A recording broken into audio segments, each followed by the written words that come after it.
Tips on potty training in an apartment third floor. Dogs within complex don't want to risk sickness. Okay, I get it. So you're potty training, you live on the third floor, there's dogs within the complex, so you probably don't trust the grass outside, and you want to avoid it. That's going to be the assumption I make just because I said don't want to risk sickness. So that means you're probably looking at some kind of potty pad setup. That doesn't necessarily mean it has to be inside of your house, and a lot of people don't even have balconies and stuff. You don't have to worry about that either. Take a potty pad or some kind of like grass patch and put it right outside your apartment door and just let them potty on that. Now, what apartment do you know that allows that? Outside the apartment? Yeah, outside the and apartment. They don't have a balcony? Don't have a balcony. I'm So not talking about a hallway. I'm talking about like you walk out your front door, you have open air, you can put down a little potty patch and then bring it in after and leave it inside. What potty patch? I mean, I get the paper thing to put down. I don't know, I like potty patches. But I know you want them to carry a potty patch, Oh, the yes. actual grass. Oh yes. They have little trays and everything. They're amazing. Not the Every first time. single time, every 2 hours they take a puppy out. Yeah, well, if they don't trust them to go outside in the real. You finish grass. your advice, then we'll get to mine. You go ahead. You keep going. Doesn't even You let keep- me finish. You guys. keep going. You keep going. Are we good, Marco? We're working on it. Okay. So working on TikTok. Sorry, TikTok. You guys can watch us on Instagram. So, puppies in the crate, we bring out, we usually do a structured schedule as well. So, how we start potty training is the first thing we do is get you guys on a schedule. 2 hours in the crate, usually 30 minutes out of the crate for free time. And that's going for a young puppy that's like 4 months or younger. DM us for our actual structure schedule. It'll give you a really great, kind of jumping off point, and you can tweak it as needed. Right, what's it say? Dom answer? Sorry, I thought something was associated with this question. Oh, no, I'll do those. Okay, cool. So, right as we bring our puppy out of the crate, the first thing we want to do is put on a harness, leash them up, and then take them to their potty area. Personally, I like to put a potty pad outside on my porch. Doesn't really matter where it is. Even if I live in an apartment, we have open air outside of our apartment. So we can put it down, let the puppy potty, and then bring it in, and you can like maybe put it somewhere else so it's out of sight, out of mind. And then every couple hours. My big thing is if I'm going to use potty pads, if I don't have a small dog and I have a medium-sized dog, that's going to get old real quick. So I like to do it on an area that's already outside. I like the turf because it's got a little tray. The potty patch is like something you can buy from Petco or PetSmart or Amazon, whatever you have access to. And they actually potty on the area, it catches it in the tray, and then you can even like pour it down a drain or like put it in the toilet, something like that. And then carry it back up 3 flights of stairs, or carry it with you in the elevator. You want to go all the way down to the That's ground level? That's what I thought you were talking about. Oh God, no. So what are they supposed to do? They live in an apartment. There's no balcony. There's no access. So where do you Open up your front door and set it on the ground. On the 3rd floor in the hallway? Yes, why not? As long as it has open air. A lot of people have hallways that still have open air. It's an open middle. I think we're missing each other a bit here. Bethany, what would you do? I would not put it in the hallway and get kicked out of my apartment. I think it'd be Or fine. have the neighbors see a potty patch and me trying to get my dog to go potty in the hallway. I would I'd be fine with it. I would not do that. So anyway, you would do just like everybody else does. You would have 1 or 2 areas in your own apartment where the potty patch stays permanently. Don't put puppy pads everywhere unless your puppy is free roam, which we don't personally agree with doing. Just like you said, out of crate, potty, back in crate, or playpen. So you want to have, I would say, 2 spots where you always put your puppy on leash and guide them over. So if I'm doing a potty patch, I prefer actual grass, but those can be expensive, but that's what I prefer. You could also do the plastic tray situation that he's talking about, or puppy pads. Get multiple puppy pads, you're gonna need them. So anyway, you on leash, go to that corner, have them potty, and then put them away. Now, with that being said, I don't know where you live, and I would be concerned about sickness. I get that. But most of the time, if you're just going down if you're going down 3 flights and you go right outside of your apartment building to the grass, I doubt there's gonna be a lot there to get your puppy sick. Unless you live in an area that is really struggling with some of that stuff. I don't think that's an issue. Make sure your puppy's not picking anything up off the ground. You could wipe your puppy's paw pads when you come back inside, but that way you can go ahead and get your puppy going outside right away. there shouldn't be anything wrong with that. You shouldn't have any issues with that, knock on wood. Maybe not do it first thing in the morning, because I doubt your puppy under 12 weeks old could hold it down 3 flights of stairs. So use your potty patch or your puppy pads inside. Of course, if you're doing it in the hallway, that's inside anyway. Damn you in the hallway. Inside, just for the morning or for like little emergencies, but you want to wean off of those as fast as possible. Now, there are some small breed dogs. Does it say a breed? No, it doesn't. It doesn't say breed. There's some small breed dogs like Maltese, Chihuahuas, things like that, usually only females. They can do long-term puppy pad training if you want. That's not what we prefer, but it's just something to think about. Males usually can't do it. They're disgusting. So. It's because they like to lift their leg and put it in multiple places. But we do know lots of clients that have had success with the females doing it. So anyway, keep that in mind. Hopefully we didn't confuse you too much. Apparently, we'll be talking about this later. I guarantee because I am still so confused why he wants you to Another put your thing puppy you do pad in the too hallway. is put a playpen inside your apartment, and you can also put potty pads. And don't just do one, do like 4 or 5, like almost overlapping each other, and the one that gets pottied on, you can recycle that one to like the bottom layer, put a new one on top. Just easiest way to do it. So even only playpen, not the whole house. This Yes. is just your playpen area when you can't take them out every 2 hours while you're potty training. Even if you do have like a male dog that likes to lift up the leg and squirt, it will still catch some of it off the side because wherever the playpen ends, have one going about maybe 1.5 feet past that playpen. Now let's be clear though, this is not about potty training. This is about preventing your puppy from the habit of going on the floor. Yes. That's what he's talking about, not potty training your puppy. Less accidents to clean up. Exactly.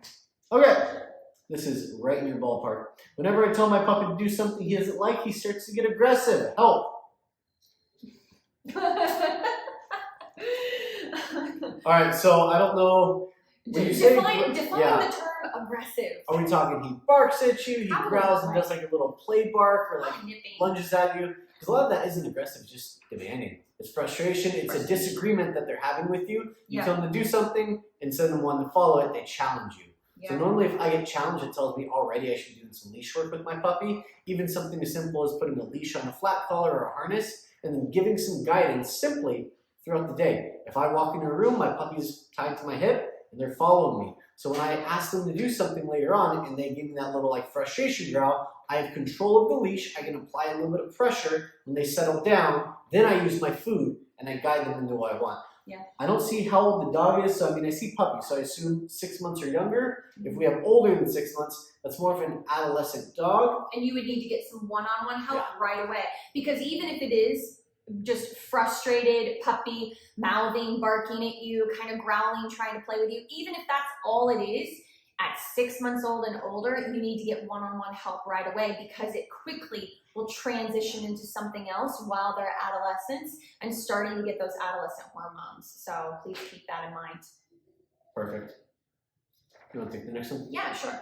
Okay, so we had a story an IG story that had tips on walking for heel, and somebody asked us, it would be so helpful to get more tips for starting to do this. This was from Charlene, and this is my struggle, she says. I don't know how to start to teach heel, changing directions. Our pup pulls as soon as the leash is on. Well, I'm gonna start off by saying you need to practice with your dog on a leash in the house. That's going to be your first line of defense of being able to control your surroundings, your situation, is put your puppy on leash and start working them with food. Turn food. Not excited, woohoo! I mean, unless your puppy needs motivation. It's just start, your puppy pulls, turn and go the opposite direction, then give them a piece of food. Lots of sits for food. That's going to be the first thing you're going to work on. I really use in the hallway. So if you guys are in an apartment, we usually say if you're in a house, front yard, backyard, living room, hallway in the living room, or hallway in your apartment. If you're in an apartment complex and you have like a long hallway that you use, you might even see someone using a potty patch in their hallway. I'm just saying. You will not see anyone putting a potty patch in their apartment hallway. You'd be surprised what I've seen. No. But you can walk up and down the hallway. I lived in New York City. So don't even. If any of you were doing that, I want to know. I love it. Trendsetter?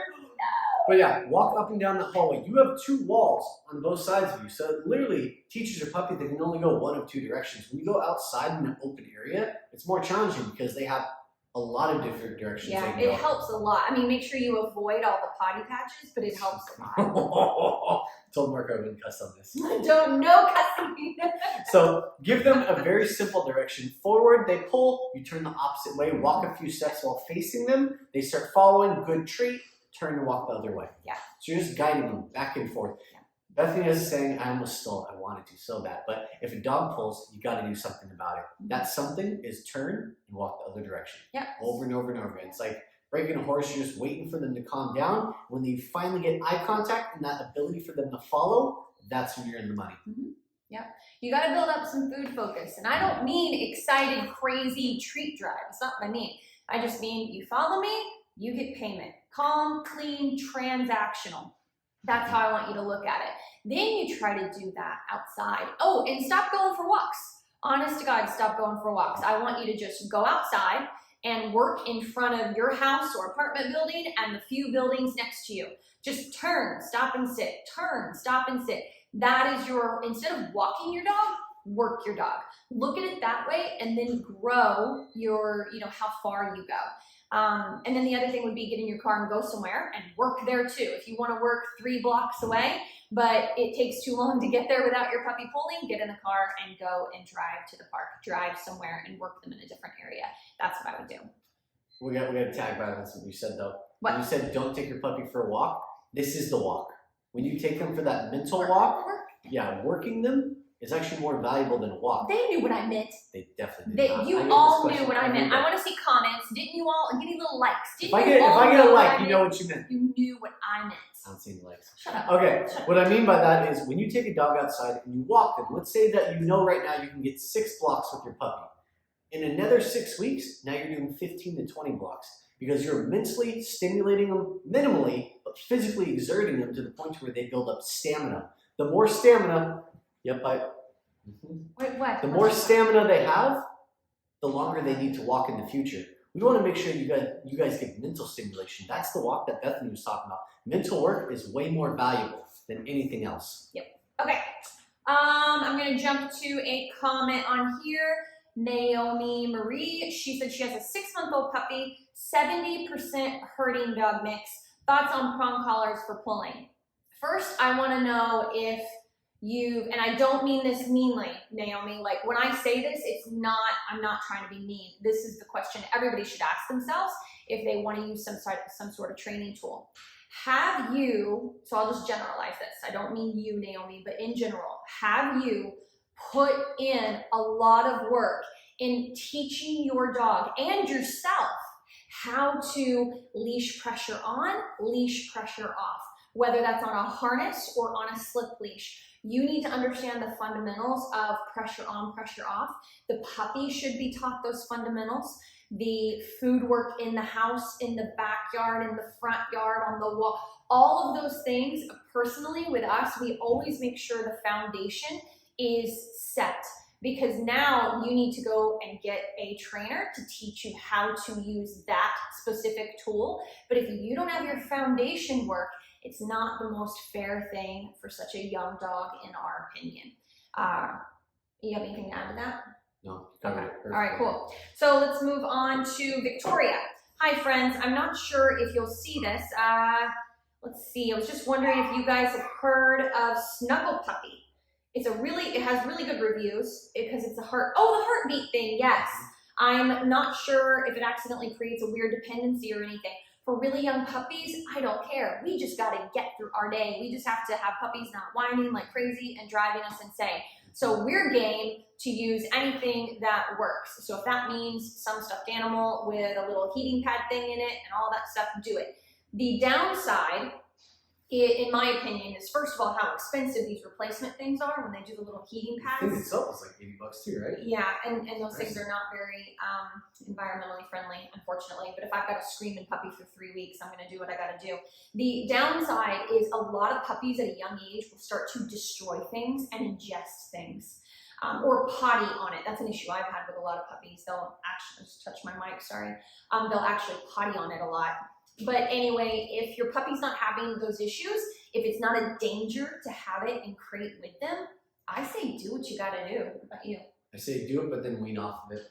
I don't want to keep it in there all the time. Yeah, definitely. As their as their need for it decreases, pull it away for certain times of the day, so there's no dependency. Not like all of a sudden, you know. But yeah, definitely, I agree. You do this one. It's a short one. It's perfect for you. I love it. They work for you. How to properly introduce a dog to a cat? So I actually just had a lesson over the weekend where I went all over this. We had a dog that was a little bit too free roaming the house, and the cats that had the whole house up to that point were now delegated to a stair area, and that was the only place that really felt safe. So what we did, first thing, was get the pup on a more tight schedule. So anytime they're in the crate, that was when the cats knew that they could start venturing through the house. At nighttime was pretty much the only time they felt like they could move around the house, but in the daytime they felt relegated to the stairway.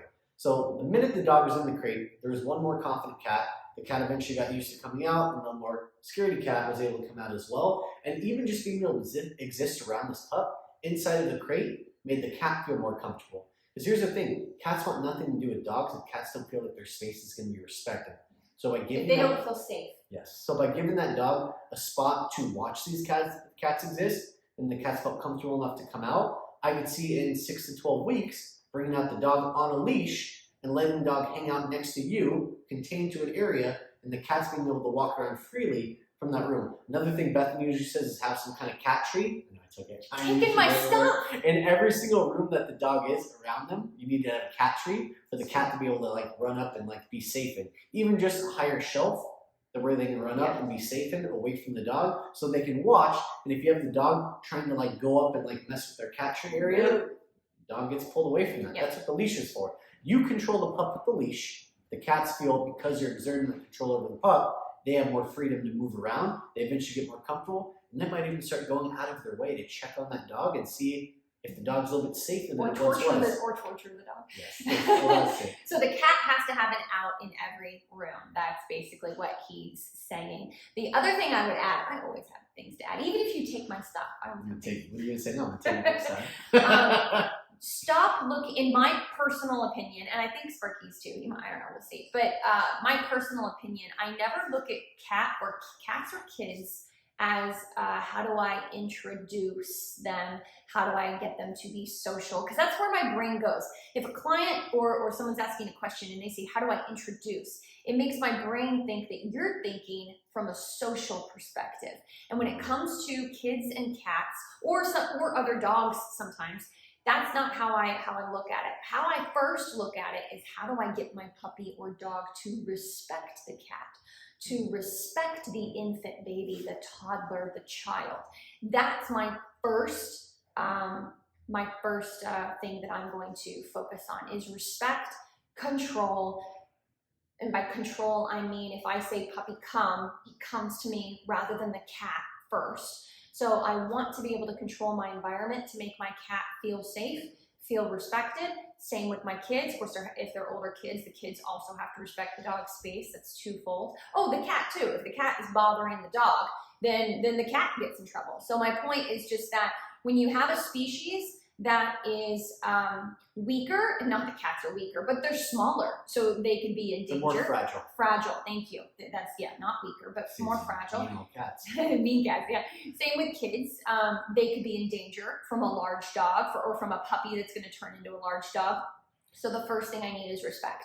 The relationship, however it pans out, will come naturally, hopefully positively, but you got to start with respect. Okay, sorry. All right, I'm going to continue on. You want me to read one of the long ones? Yep. Okay, from Kaylin. She says, thank you for the videos. They're so informative. Thank you, Kaylin. Hi, could I submit a question? Safe chew toys for ferocious chewers. 10-month-old Cavapoo is a very aggressive chewer. Recently discovered he's been chewing on his slow feeder bowl once he's done eating. Yeah, plastic is fun. Is there anything durable and safe that I could have in his playpen with him when I'm not monitoring him every minute? First off, he has lots of good tips on this, but first off, before we get into what is potentially a safe chew toy For a Cavapoo, I would say that I want to make sure that you have a really great drop it. Before you give your dog anything to hang out with in a playpen, how is your tug and drop it game? So it's my toy, break, little Cavapoo, tug, tug, tug, good boy, good boy, good boy, drop it. And just spits it right out, sits, waits for you to go break, and give it right back to him. How is the drop it game? Elbows. Is that important? Yep. And we do have some videos on this floating around, but I know they're not exactly organized. But that's how we teach drop it. You can hop on Google, find lots of ways to do it. But we freeze and we don't tug anymore. We hold the toy really tight, wait for the dog to get bored. They let go. Good. Redirect them to sit, then give it back to them. You need to have a really good drop it game before you fully nurture this aggressive chewer. All right, you want to do toys? Jump on that? Yeah. Okay, so I like bend bones, nylon bones, Kongs with peanut butter that I've frozen. Make sure the peanut butter is organic and natural. You don't want any extra junk inside there. Even like Jif's has a whole bunch of things in that's not good for dogs. So go to Trader Joe's, peanuts. Something all natural. I think their 365 brand is like probably one of the best ones. You can just put a big old scoop in there. There's something called dog's butter as well that you can use. Yeah. You didn't know that? No, I use peanut butter. But if they're intense chewers, you can even put it in the freezer, hardening that peanut butter makes it so they have to lick at it a little bit longer. And even licking things and like chewing on things, it's actually stress reliever for a lot of dogs. It is. Yeah. So if you're gonna have them in the playpen, but one of my big things is if I can't monitor them, I'm just a little bit conscientious of that, because if they take off a large piece and swallow it, it can still be a hazard for them. I have a thought. So what if? All right, I have one thought. It really is one thought. If here's the thing, we've always suggested that if you do wet food or if you do peanut butter, you can freeze it and give to your puppy. But the problem is it can create a suction in the Kongs that have two holes. They have a big hole and then a little hole on those Kongs. And it gets rid of that suction, it creates suction because you've frozen something in it. It's very, very rare, but it has happened. They can get their tongue stuck in it because if they're trying to suck it out rather than just licking. So I would say really one of the few safe things to do, this is a smaller breed dog, so that can be a good thing. One of the few safe things to do is just leave a regular Kong in there. So the two holes, they're able to get air back and forth through it. There are different levels of Kongs. There's pastel, which will be too soft. There's red, which is in between. Maybe you should get the black medium size one. Those are for the intense chewers. And see how your puppy does with that. I honestly would say start with the red. The black one is so tough that it is tough, yeah. My dog, I gave her a black one. She chewed it like twice. It was like, it's too hard. And she was a dog that I went through dozens of toys, and she would chew it in a heartbeat. Black is really tough. The black one, I always say that's for like the big dogs with like crazy strong jaws, like pitties and things like that, just because they have a bit stronger jaw. But if it's a Cavapoo, I'd say red. It's probably on the money for you guys. Yeah. But at the end of the day, I just wouldn't always pacify chewing. When you leave, the dog should go to sleep. It shouldn't have to be pacified constantly. 10 months old, maybe you're doing too many pacifiers and not enough impulse control to where that dog really shouldn't need to be constantly entertained at that age. So I would kind of look at that too. Maybe do 5-10 minutes of mental food work before you leave, things like that are calming, not amping up your dog to see if maybe that helps as well. That's a little side note. Another thing we like is you can even play a little bit of music in the background. So when a puppy's by themselves, you want them to self-soothe and eventually fall asleep. So instead of them constantly being awake looking for new things to do, they're able to regulate themselves and actually go to sleep. Yeah. Yeah, I think you just repeated everything you said in a different way. Yeah, but you did it so well. My brain is tired, guys. I'm sorry. You did it so well. Is that why you suggested that people put puppy pads in their hallway? I'm still sticking with that. I've suggested it many times, and it works freaking amazing. I want to know how many people got caught and got kicked out of their apartment, or warned at least. We have a clause in our rental agreement that says you can't leave it down, but you can actually put it out there, let the dog pee on it, and then bring it back inside. In the hallway. But wait. Isn't your place open? That's what I've been saying this whole time. But that's like a duplex. That's not an apartment building on the 3rd floor. I don't know. I just went to an apartment building over the weekend that had an open top. We're losing connection on this one, Marco. Oh, we're good. We're back. I don't believe it. I don't believe it. I don't. I've yet to see an apartment building out here where it's all open. Each city apartment buildings have one? Like a few. No, a few. But how many people do you know live on the beach in Hermosa Beach besides Hawaii and Southern California where there's a few apartment buildings like that? If you have an open building, I highly recommend that previous suggestion. If you don't, then don't. Like 99% of you out there? Yeah. I lived don't here worry. my whole life, I'll so. help you normal people out there. Okay. One more. Here we go. Do we have time? We've been arguing a lot today. We're both seem kind of grouchy. Have you noticed? Yes, because you're being mean to me. I am not being mean to you. You just said you were tired and not on your A game. I'm a little bit tired. I didn't say not on my A game. I said it for you. Okay, anyway, we have one more to get through. Here we go.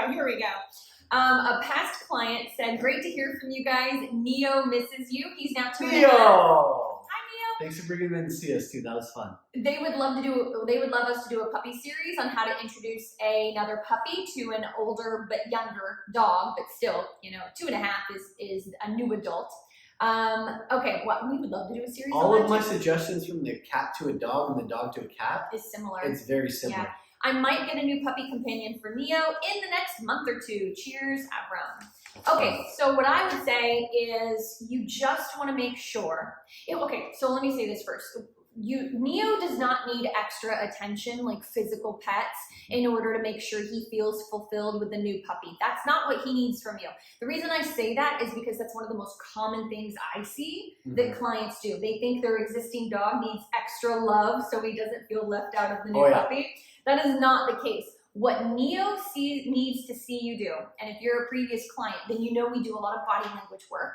So what Neo needs to see you do is put that puppy in his place. Don't let the puppy walk into their home and run roughshod all over everybody, jumping up on you, mouthing you, you're upset, and then you're trying to block too late, and then the puppy's bothering Neo, and Neo wants to play most of the time, and the other half of the time he's tired of it, and nobody's doing anything. Neo needs to see you take charge of your home and go back to that puppy structure schedule. Neo needs to see you work the puppy, control the puppy. Now, let's say that Neo doesn't get tired of the puppy and is crazy, intense, happy all the time that there's a puppy in the home. Make sure you control that too. There should only be short periods of time throughout the day of controlled play and interactions. Otherwise, what happened is pack mentality takes over, and all the work you've done with Neo no longer cares what you have to say because his own species is in the house now, and it's way more fun to listen to the puppy and respond to the puppy than it is to you guys. So I'd say that's something you want to make sure that doesn't accidentally happen. It kind of always happens to everybody a little bit, myself included. We have a really easy, sweet German Shepherd, or not we as in me and my husband. Me and her dog. Yeah. And we've let that happen a few times throughout her life of 5 years where I can just tell I've let her spend too much time with dogs, and she's starting to prioritize her fun with dogs over what I have to say, and that makes me sad because it's important to have a deep bond with my animals. So she's highly social. So I always have to tighten up structure with her and make sure I'm giving her the one-on-one time that she needs. Maybe even pull playtime for a while. I've had to do that with Dakota a few times. I believe that. She's a big player. And so anyway, I just hope that gives you some tips. And I can't wait till you get your puppy, and we can help you along the way when things pop up, because they will pop up. Neo, do you have anything to say? Neo's a happy boy, very excitable. I would say go back to the basics with Neo as well and put them both on a tighter structure schedule, because I know Neo was doing good last time I saw him. I'm sure you probably loosened up that schedule pretty intensely, because most of us do when our dogs get older. Which is common. Everybody does that. But you need to tighten back up before that puppy comes. So if they're coming in a month or two, that means today. Gold. This is my little puppy, Happy. Oh, she's Happy? not a puppy, actually. She's 15 years old and deaf, and she's making an appearance for cuteness. I'm doing this for likes. So if I don't get a lot of hearts, I'm going to be so upset. I'm going to be so sad. I don't think we have any more. Did you just take my phone? Excuse me. The person that said about the brown color, the slip lady. Okay. They've been on for 2 months for already. 2 months. Should I allow more time before moving on to a training tool? I don't know. I'll be honest. Are they following you? Are they following you, easily? Are you just wanting a bit more control? Do you really understand leash pressure on/off? Do you have that connection with your dog? And what I mean by that is that doesn't necessarily happen with the pressure on, pressure off. Stopping at thresholds, crate training, not jumping up on you, being respectful. Don't just try to use a tool to demand all those things, would just be our advice. And then just make sure you seek out some one-on-one help with how to do that. Because I don't know your specific dog, your specific case. A lot of dogs don't need it. Some dogs can benefit from it. It just depends. So good luck if you're gonna try it. Let us know how it goes. And that is it, everyone. Please join us next week. Same time, same place, 1 p.m. Pacific Standard Time on Wednesday. And you can post all your questions before the show. Those are usually the first ones we get to. Yes. All right, guys. Have a good day. See you guys.